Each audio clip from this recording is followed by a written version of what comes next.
अगर यही ज्योति मल्होत्रा की जगह अगर कोई जोया खान होती तो आज पूरी दलाल और बिकाऊ मीडिया सिर्फ और सिर्फ एक धर्म को देश में टारगेट करने पर लगी होती। उनकी इतनी हिम्मत हो जाती है कि देश की आंतरिक जानकारियां बाहर जाके देते हैं, देश की जासूसी करने का काम करते हैं। आखिर क्यों?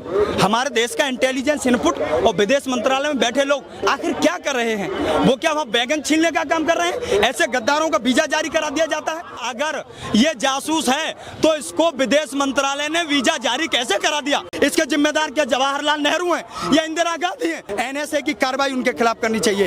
राजद्रोह का मुकदमा ऐसे लोगों पर लगना चाहिए जो देश की सेना का अपमान करने का काम करते हैं। गम की मारी बेचारियों के लिए चार आंसू नहीं है नारियों के लिए, और बेटियों के लिए नारे देते हैं, बस जनसभाएं करते हैं ये बलात्कारियों के लिए। ज्योति मल्होत्रा को 5 दिन की रिमांड पे लिया गया है। जो कहते हैं इस आंधी में परना तोला जाएगा, वो शायद इस बात से खुश हैं कि हमसे लब ना खोला जाएगा। अरे उनसे कह दो हम तूफानों से डरने वाले लोग नहीं, देश के गद्दारों को गद्दार ही बोला जाएगा। आज हमारे देश के सेलिब्रिटी, देश की नेशनल मीडिया खामोशी अख्तियार कर लेते हैं। अगर यही ज्योति मल्होत्रा की जगह अगर कोई जोया खान होती तो आज पूरी दलाल और बिकाऊ मीडिया सिर्फ और सिर्फ एक धर्म को देश में टारगेट करने पर लगी होती। मैं पूछना चाहता हूं, हिम्मत लोगों की ऐसी कहां से आ जाती है? ऐसे लोगों को किसका प्रोटेक्शन प्राप्त है? ये संरक्षण किसका मिला हुआ है? किसके संरक्षण में पले हुए गुंडे और गद्दार हैं ये, जो उनकी इतनी हिम्मत हो जाती है कि देश की आंतरिक जानकारियां बाहर जाके देते हैं, देश की जासूसी करने का काम करते हैं। आखिर क्यों? हमारे देश का इंटेलिजेंस इनपुट और विदेश मंत्रालय में बैठे लोग आखिर क्या कर रहे हैं? वो क्या वहाँ बैगन छीनने का काम कर रहे हैं? ऐसे गद्दारों का वीजा जारी करा दिया जाता है? क्या इस खौफ से करा दिया जाता है? इस खौफ की वजह से तो वीजा जारी नहीं करा दिया जाता। मैं पूछना चाहता हूं, देश की 144 करोड़ जनता पूछना चाहती है, क्योंकि देश की अस्मिता का सवाल है। क्योंकि जब कोई आतंकवादी या जब कोई विदेशी हमला हमारे देश पर होता है तो खाली देश पर नहीं, 144 करोड़ जनता की अस्मिता पर हमला होता है, 144 करोड़ लोगों की इज्जत पर हमला होता है, भारत की संप्रदाय एकता अखंडता पर हमला होता है। मैं पूछना चाहता हूं उन लोगों से जो छोटी छोटी बातों को लेकर के ट्वीट करते थे कि फला काम हो गया साहब, अब तो स्कूटर या मोटरसाइकिल देश सदी के एक महानायक जिनको बोला जाता था, वो कहते थे कि पेट्रोल पंप के पास से मोटरसाइकिल निकालने की हिम्मत नहीं होती, 50 रुपए किलो पेट्रोल है। आज वो सदी के महानायक क्या मूक नायक बन गए?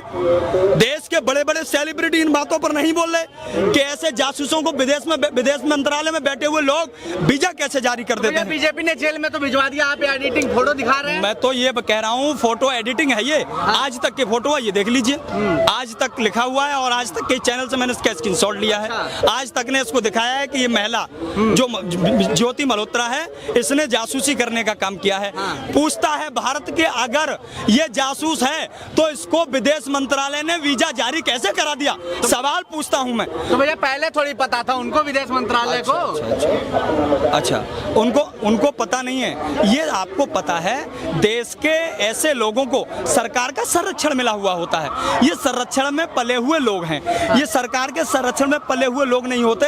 तो आप बताइए, देश के सीजीआई पर एक आपत्तिजनक टिप्पणी इनके सांसद, कई बार के सांसद ये कह देते हैं कि जो सीजीआई खन्ना है वो रिलीजियस वॉर कराना चाहते हैं देश के अंदर, धार्मिक युद्ध भड़काना चाहते हैं, लेकिन उन पर पाबंदी नहीं लगाई जाती, उनका इस्तीफा नहीं लिया जाता। और वहीं इनका एक और नाकारा मंत्री, उसके लिए मैं सब क्या इस्तेमाल करूं, जिसने देश की पराक्रमी सूरवीर बेटी कर्नल सोफिया कुरैशी के लिए कहा कि आतंकवादियों की बहन और देश की एक समुदाय विशेष के लिए कटे पिटों की बहन, ऐसे शब्द बोले जो कई बार का विधायक 8 बार का। भैया एफआईआर तो हो गया, क्यों? इसी मंत्री का मैं और सुनाऊं आपको, गूगल कर लीजिएगा।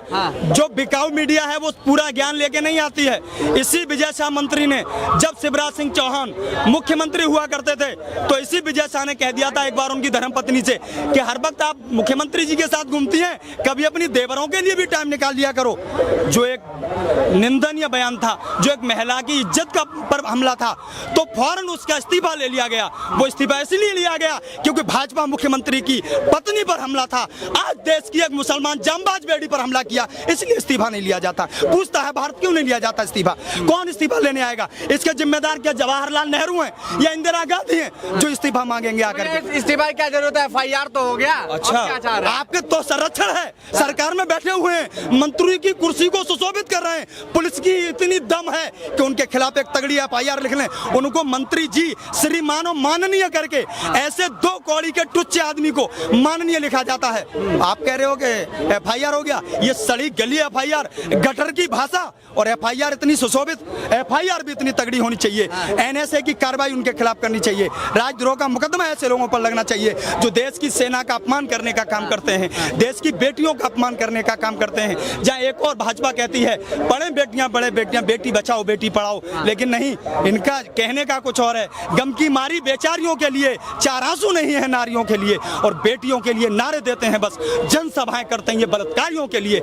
इनके मंत्री की हिम्मत तब बढ़ जाती है जब इनकी पार्टी के 11 भेड़िए बिल्किस बानो को गुजरात में नोच करके आते हैं, और उन नोचे हुए भेड़ियों को जब सजा हो जाती है तो भाजपा सरकार अपना सहमति पत्र जेल में देकर के उनको वहां से छुड़ाती है, और भाजपा की मंचों पर बिठा करके उन भेड़ियों से जिन्होंने बेटी को नोचने का काम किया उनका माला पहनाकर महिमा मंडन करने का काम करती है।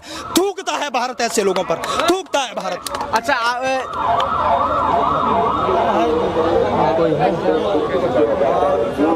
तो जनता से समझने की कोशिश कर रहे हैं कि आखिरकार किस तरीके से देख रही है जो ज्योति मल्होत्रा भारत में रह के और इस तरीके से काम करना, जो खुफिया जानकारी है भारत की वो पाकिस्तान तक पहुंचाना। क्या कह रहे हैं, कुछ कह रहे हैं क्या? हाँ जी सर, क्या कह रहे हैं बताइए। और जो हुआ आपस, हाँ, जो रहना है अपने हिंदुस्तान में, अपना नमक खा रहे, रोटी खा रहे, हाँ, उसके तो उड़ाएंगे भाई। हाँ, जो हमारे भाइयों को मारा, किसी को मारा, हाँ, उसमें मुस्लिम मरा, कोई मरा, उसे आई एम नॉट डिस्टर्ब, लेकिन हमारा एक फर्ज बनता है, हमको जवाब देना फर्ज बनता है। उन्हें मेरे भाई ने, मेरे सरकार ने कुछ भी, मेरे यूपी में घर है, सब कुछ बात है, लेकिन उसका फर्ज बनता है जवाब देना। जवाब दिया, जवाब दिया। अब बताओ यार, कोई बाहर का, नेपाल का है, कोई कहीं का है, कोई कहीं का है, उसको मारेंगे। आप मुझे मारोगे, गलत लगेगा ना? गलत लगेगा, गलत लगेगा नहीं लगेगा? उस बात के ऊपर ज्योति मल्होत्रा जो खुफिया, हाँ, हरियाणा की जो हरियाणा की है, हाँ, और पुलिस ने रिमांड पे ले लिया है। हरियाणा की है। दो भाई, देश के साथ जो गद्दारी करता है, हाँ, चाहे कोई भी हो, हाँ, चाहे वो नेता है या आम जनता है, हाँ, जो देश के साथ गद्दारी करता है, हाँ, सेना के साथ उल्टा बोलता है, उसके साथ ही बुरे से बुरा सलूक होना चाहिए। हाँ, चाहे वो मल्होत्रा हो, हाँ, चाहे वो विजय साहू हो, हाँ, या एक और है जिन्होंने कहा था कि सेना मोदी जी के पैरों में नतमस्तक है, चाहे वो क्यों ना हो, हाँ, जो भी हो, अगर ऐसे लफ्ज बोलता है, सेना पे उंगली उठाता है, देश के खिलाफ गद्दारी करता है, ऐसे आदमी को सख्त से सख्त सजा देनी चाहिए। अच्छा भाई साहब, अभी फोटो दिखा रहे थे, ज्योति मल्होत्रा ने बीजेपी की टोपी पहनी हुई है। हाँ देखा तो भाई, तो मैंने भी है। अच्छा, पर मैं उसे वैसे देखा गया ना, देखा गया है कि जितने भी ये पकड़े गए हैं ना, जो जासूसी कर रहे थे, उसमें से 50% से भी ज्यादा बीजेपी के, कोई IT सेल में रहा है, कोई कहीं रहा है। और बड़ा दुख होता है कि उस पार्टी के बंदे जो पकड़े जा रहे हैं जासूसी में, वही पार्टी हमें आज देशभक्ति सिखाती है। भाई बड़े दुख की बात है। पहले अपने आदमियों को खुद तो देशभक्ति सीखो ना, देशभक्ति होती क्या है पहले इन्हें सीखने की जरूरत है। हिंदुस्तान की जनता चाहे हिंदू है या मुसलमान है, देशभक्त है। अगर पाकिस्तान के मुसलमान आतंकवादी अगर यहाँ कोई कांड करते हैं तो वही वो अलग चीज है, वो पाकिस्तान है। पर उसके चक्कर में अपने हिंदुस्तान के मुसलमानों को जो देशभक्त हैं उन्हें तो टारगेट, तो जेल में तो डाल दिया साहब उनको बीजेपी वालों ने। किसे? जो ज्योति मल्होत्रा जो टोपी पहनी थी बीजेपी। आप भी चिल्ला रहे हो क्या ज्योति मल्होत्रा को जेल में गिर दिया? अच्छी बात है, मैंने कब कहा गलत बात है। विजय साहू का क्या हुआ? कुछ हुआ? क्योंकि वो बीजेपी में, विजय शाह, हाँ विजय शाह वो बीजेपी में, और शाह है तो अमित शाह से भी कोई ना कोई संबंध होगा। अरे हाँ जब उनकी नजर में सब गांधी मुसलमान है तो मेरी नजर में साहा भाई भाई हाँ है ना, इसलिए वो क्यों नहीं अंदर हुआ। या वो जिसने कहा था कि फौज भी मोदी जी के चरणों में, जगदीश देवड़ा। हाँ जगदीश देवड़ा, और वो तो मेरे ख्याल से उप मुख्यमंत्री हैं, उनका क्या हुआ, कोई एक्शन लिया, पार्टी से निकाला। उतने बड़े ओहदे पे हैं, उन पे एक्शन कैसे लिया यार जाएगा? हद है, इसमें ओहदा क्या होता है। हाँ। मैं तो कहता हूँ अगर हमारे ये क्या नाम है अमित शाह अगर इतना गंदा बोलते हैं तो एक्शन उन पर भी होना चाहिए, कानून बराबर है, पर उन्हें नहीं निकालेंगे क्योंकि पार्टी के लिए खतरा है कि कहीं ऐसा ना हो कि सरकारी डामाडोल हो जाए, इसलिए वो नहीं होगा। वो बेचारी का कोई सपोर्ट नहीं होगी, इतनी उठा के फेंको, कर दिया अंदर। मतलब आप कहना चाह रहे हैं अगर सपोर्ट होता तो वो जेल में नहीं जाती? अगर वो बीजेपी में होती, जो टोपी दिखा रहे हैं ना, टोपी और बीजेपी की पहन के, मैं भी उसे कंफर्म नहीं हूँ। अगर ऐसा है तो फिर वो जेल में नहीं जानी चाहिए थी। अगर वो जा सकती है तो ये दो आदमी भी जाने चाहिए। इनके FIR की कोर्ट ने कहा है, पार्टी ने नहीं निकाला अभी उन्हें, ना मोदी जी ने, अमित वो क्या नाम है नड्डा साहब ने नहीं निकाला, क्योंकि पार्टी अध्यक्ष तो वही है ना, उन्होंने उसे बाहर नहीं निकाला। थोड़ा सा समय लग जाएगा, हो सकता है निकाल दें। तो इसमें भी तो थोड़ा समय ले लेते, अच्छी तरह से इंक्वायरी कर लेते। कल नाम आया और आज तुमने उठा के अंदर रख दिया, तो थोड़ी चार्ज हो सकता है। देखो कानून से भी इंक्वायरी में भी कुछ ना कुछ मिस्टेक हो सकती है, तो थोड़ा तसल्ली कर लेते, देख लेते। भाई हकीकत में मैं उसकी सपोर्ट नहीं कर रहा हूँ कि तुम यूँ सोचो कि भाई मैं सपोर्ट कर रहा हूँ, थोड़ा तसल्ली करके। अगर इतनी जल्दी है देश के गद्दारों के साथ, तो फिर ये दो क्यों बचे हुए हैं, इन दो को भी अंदर करो। ये तो वही हो गया कि आम जनता के लिए अलग कानून और नेताओं के लिए अलग कानून, ये तो यही दर्शाता है। अच्छा एक और सवाल है, जो ऑपरेशन सिंदूर से पहले कहा यह जा रहा है कि S जयशंकर जो विदेश मंत्री हैं, उन्होंने पाकिस्तान को जानकारी दे दी थी, बता दिया था कि तुम लोग समझ जाओ और तुम पे अटैक होने वाला है। भाई साहब आप पत्रकार हो, आप मेरे से अच्छी तरह जानते हो, पर मेरे मुंह से बुझवाना चाहते हो तो हकीकत यही है। वो रील मैंने देखी थी, जिसमें जयशंकर ने टाइम दिया और हम अटैक करेंगे, मैंने देखी है खुद। मैं अभी उसे देखो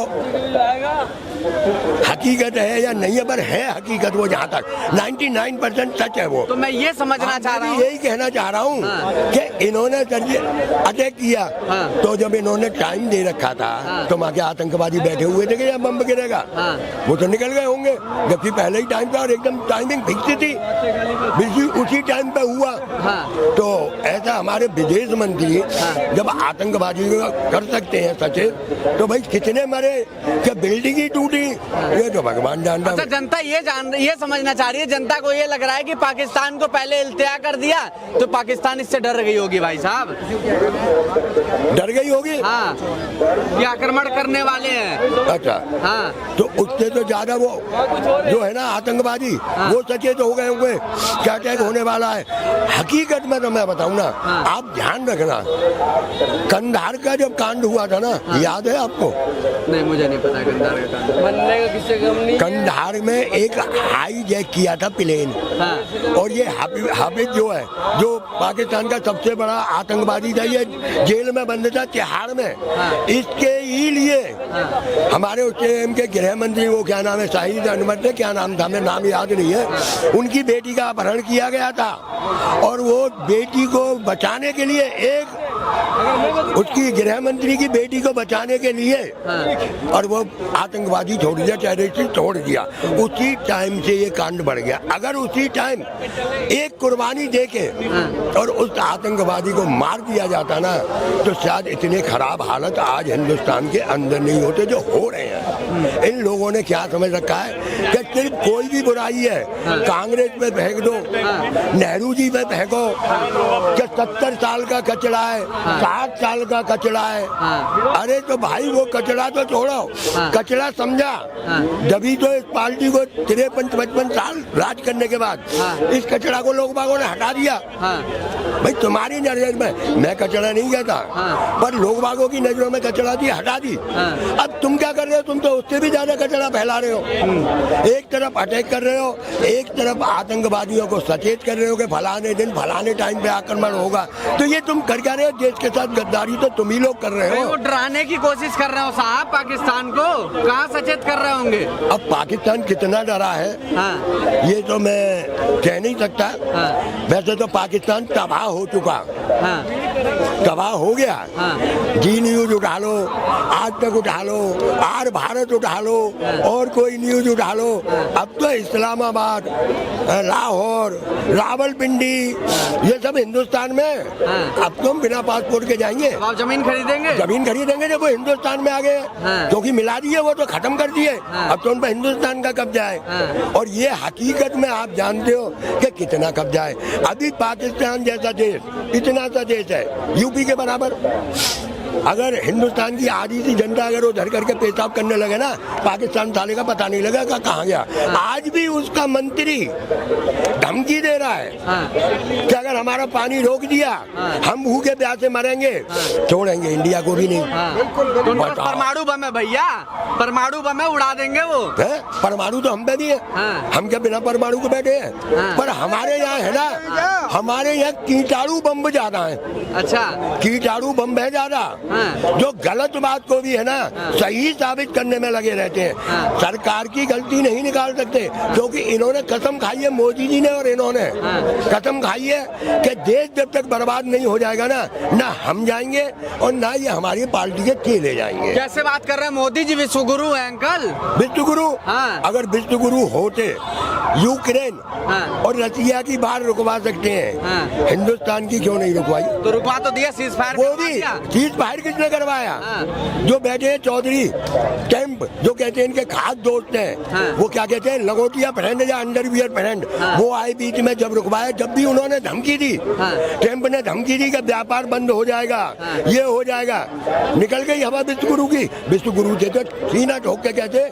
आज मुझे जो इंदिरा गांधी की याद आ रही है, हाँ। जब उन्होंने कहा था कि तुम 7वां क्या 71 में 70वां बेड़ा भेज दो, पाकिस्तान तो खत्म, 2 टुकड़े होंगे, उन्होंने करवाया। और उन्होंने ना अमेरिका की सुनी, ना इंग्लैंड की सुनी, पूरे विश्व की नहीं सुनी। अरे ये कैंप से घबरा गए। कैंप क्या चीज है, उसी से घबरा गए। पर यही है भाई, पावरफुल देश है, राष्ट्रपति पावरफुल है, झुक गए और फर्क पड़ता। भाई साहब लास्ट में मैं आपसे एक बात कहूंगा, एक मिनट, लास्ट में एक बात ही कहूंगा।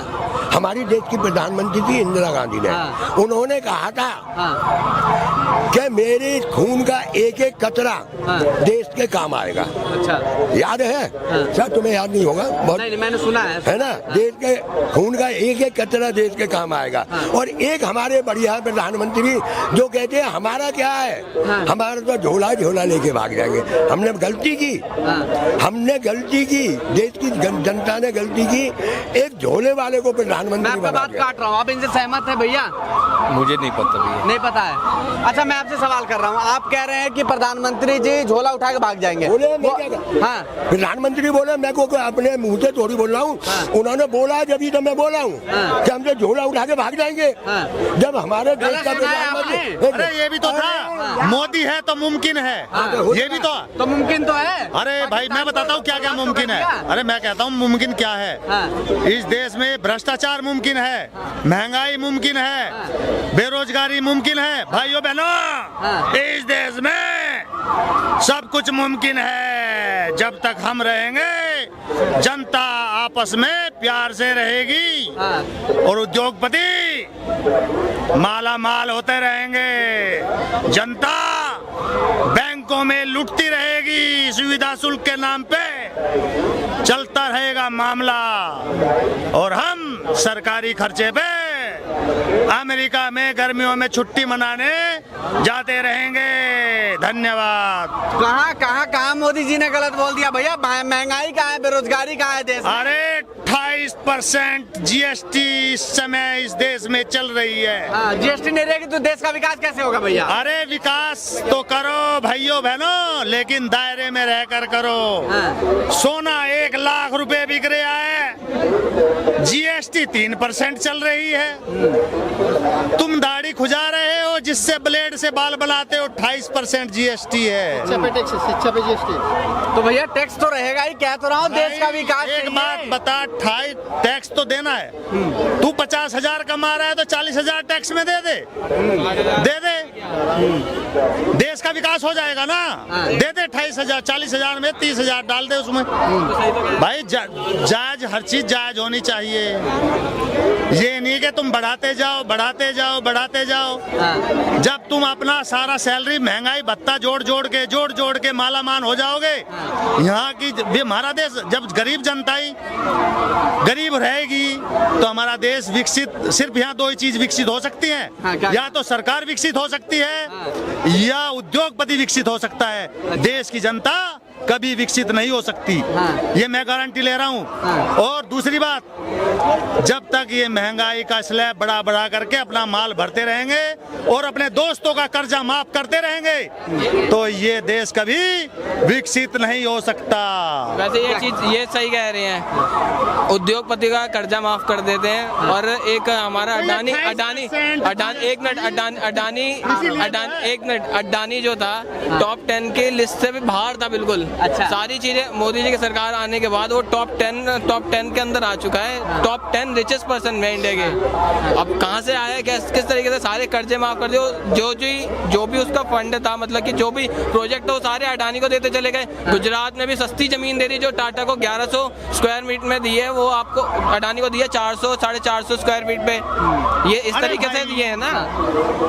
दिल्ली हाई कोर्ट के अंदर एक इतना न्यायालय जिसका लोग सम्मान करते हैं, उसका जज के घर इतनी बड़ी रकम बरामद होना, बेहिसाब रकम बरामद होना, उसको आंख मूंद सकते हैं आप लोग? उससे ये सवाल किया गया।